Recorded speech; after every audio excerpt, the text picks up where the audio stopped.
Now I request Shri V.Nagaraj, our President, to deliver the presidential remarks. Namaskar, respected Professor Nandita Krishnaji, Professor Jamkedkarji, Professor Sudarshan Ravji, and dignitaries in the hall, and students who have come from two universities for this seminar.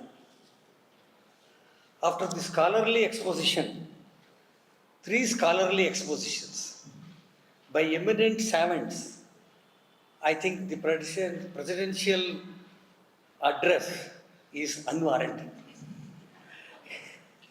It is not at all necessary. However, as it is a tradition, I shall speak a few words. The theme of this two-day seminar is a reappraisal of Bhakti movement in South India, that is Dakshina Bharat. Yes, a reappraisal is very much needed. You have heard the many enlightening aspects of the Bhakti movement and the nuances of the Bhakti movement. I want to draw you to a mundane aspect of Bhakti Marga. That is, even today, in our school and college textbooks and in UPSC exams and in the training institutes for IAS and IPS, Bhakti movement has been depicted as a rebellious movement against Sanatana Dharma and also our spiritual practices, even today. Recently, one of the senior IAS officers, a retired IAS officer, who is connected with us, and also who was the head of the education secretary, he was speaking to me. He said, even in 2024 IAS training, Bhakti movement, I told him that we have got a seminar on these things, and he told that even today it is being depicted as a rebellious movement against Sanatana Dharma. Of course, Professor Rajaram Hegde is going to speak on this aspect. I was very happy after seeing the synopsis that he has mentioned that one. And this interpretation and misconception has been deliberately introduced into our history and other aspects. This is due to the Western bias and also their Western thinking of Catholic and Protestant movements in those countries. And at the same time, the left ideologies purposely introduced these things so that it can be, our Sanatana Dharma can be denigrated. So I want to draw this aspect, this mundane aspect, because all the two scholars, the nuances of the spiritual aspect of this movement has been, they have delivered in their lecture. But this mundane aspect has to be taken into account. And and also another aspect of it is that Bhakti movement originated in the medieval ages, and also there was an influence, offshore influencer. Because of that, we have this medieval movement, either the Christian or the Islamic influence. All these things are being taught in our colleges and schools. Actually, as Professor Nandita Krishna and other scholars, they said this Bhakti concept is right from time immemorial, right from the days of Vedas and the Upanishads. And not only that, in our connotation, Bhakti, the generic name, has got a wider application. We have got Desha Bhakti, we have got Rashtra Bhakti, we have got Swami Bhakti, we have got Guru Bhakti.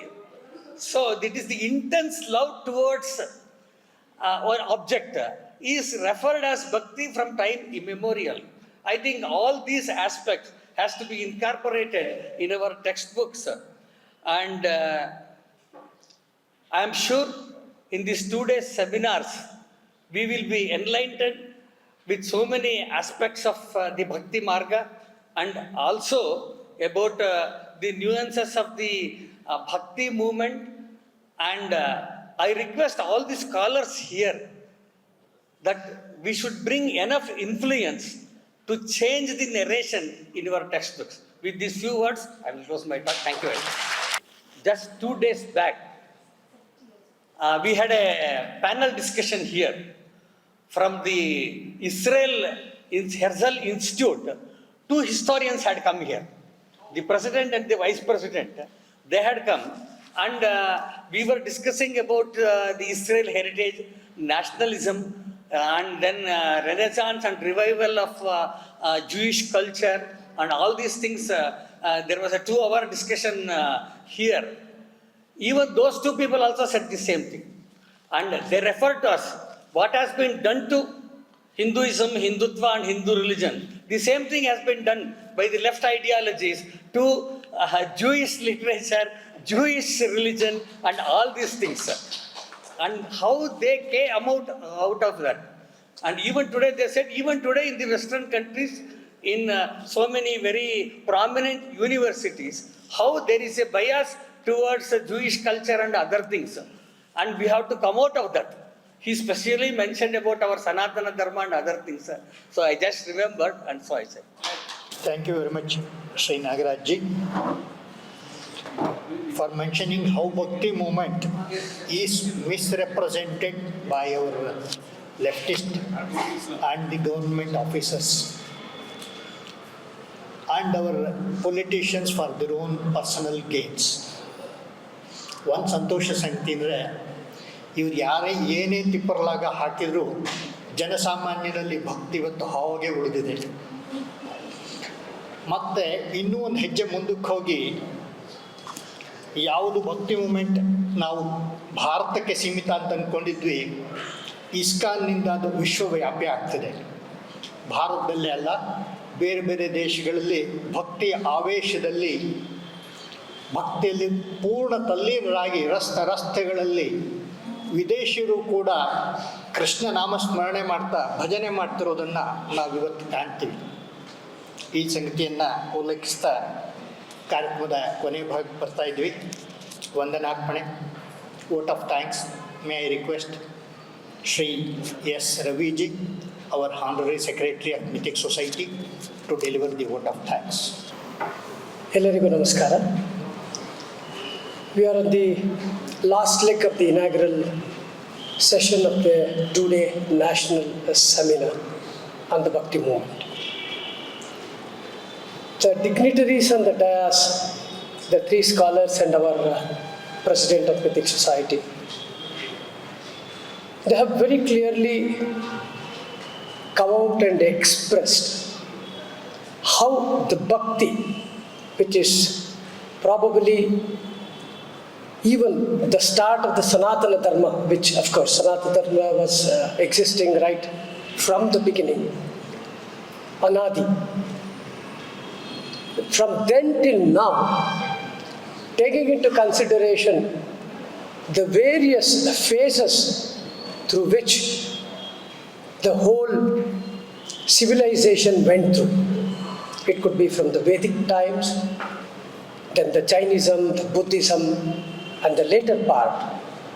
How Bhakti was probably was a part of our system, and that is nothing different or isolated. Probably this has been very, very clearly explained by the scholars. And the expression of Bhakti, it could be through dance, it could be through music, could be Vedanta, could be our behavior in the society, has been brought out. Unfortunately, like our president in his presidential address told, that this has been totally misrepresented and has been captioned as a rebellious movement in the country.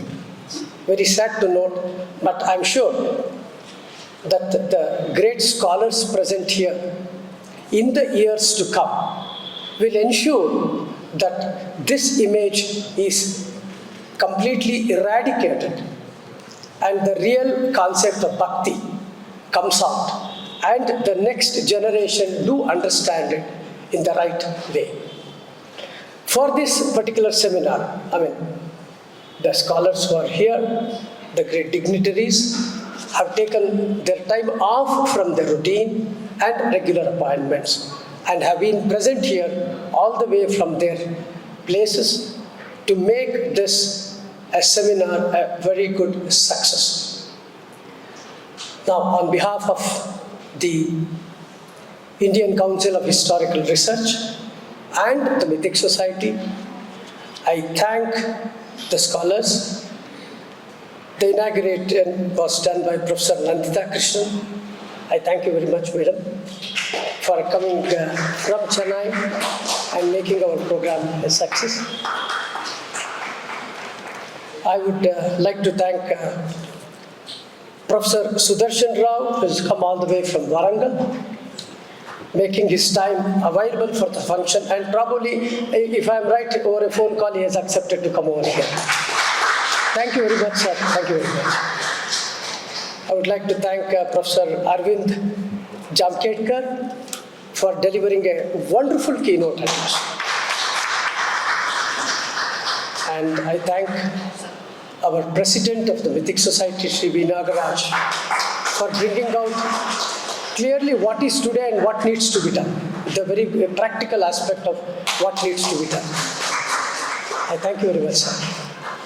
I thank all the scholars who are present here who would be giving their views on the various aspects of the Bhakti movement in the next 2 days, today and tomorrow's seminar.